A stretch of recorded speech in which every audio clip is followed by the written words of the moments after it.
Join me today as I dig into the question, can a probate judge really force a sale?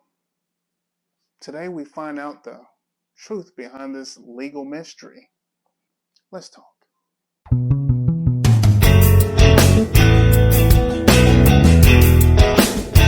Okay, first off, if you're going through probate and you lost someone, my condolences to you. If you watched my last video, you will understand when I say I understand what you're going through. Probate, if you're wondering, it's a legal process that comes into play after someone passes away, mainly to sort out their assets and debts. So a probate judge oversees this process and ensures everything's done fairly and legally.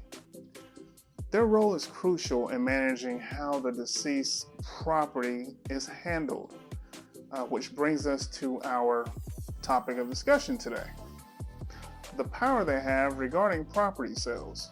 One common misconception is that probate judges can just decide to sell off property whenever they want, as if they are the property gods, and that's not entirely accurate. Many people think these judges are all powerful when it comes to property decisions, but actually they have to follow legal protocols. You see, the judge can't just wake up one day and force a sale without reason. There's specific circumstances that need to be in play before a sale can be enforced. Some folks believe that family members can often keep the inherited property indefinitely. However, that's not the case. In some situations where the state has debts that need to be settled. In such cases, a judge can step in and order the sale of assets to pay off those debts. It's a crucial part of the probate process and can sometimes take heirs by surprise.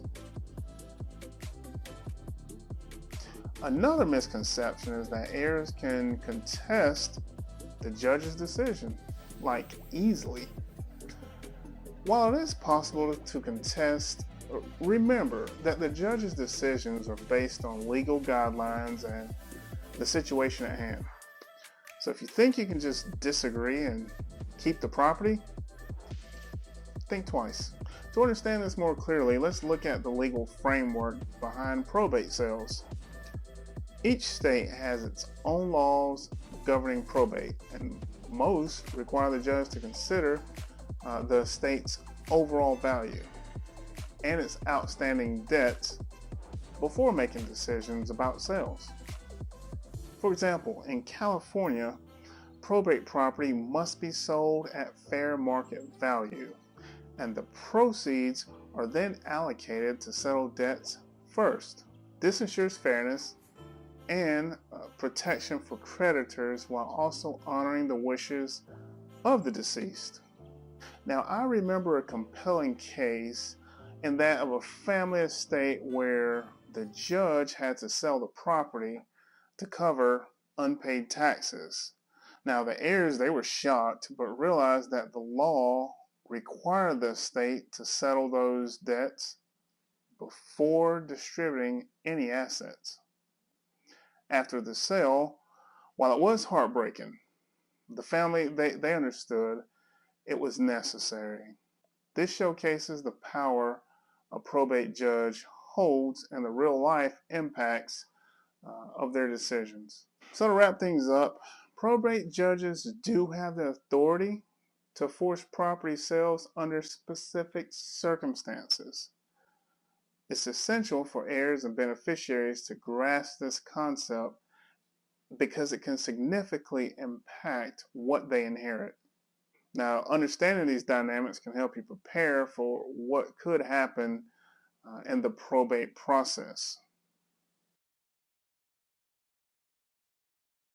I'd love to hear any experiences or questions you have about probate sales. Feel free to drop your thoughts in the comments. Also, if you want, you can email me. I also answer every email. And don't forget to check out my next video where we'll dive deeper into more legal issues you need to know about. But before we go, in my last video, I was talking about probates as well. And you can watch that video because it's coming up next.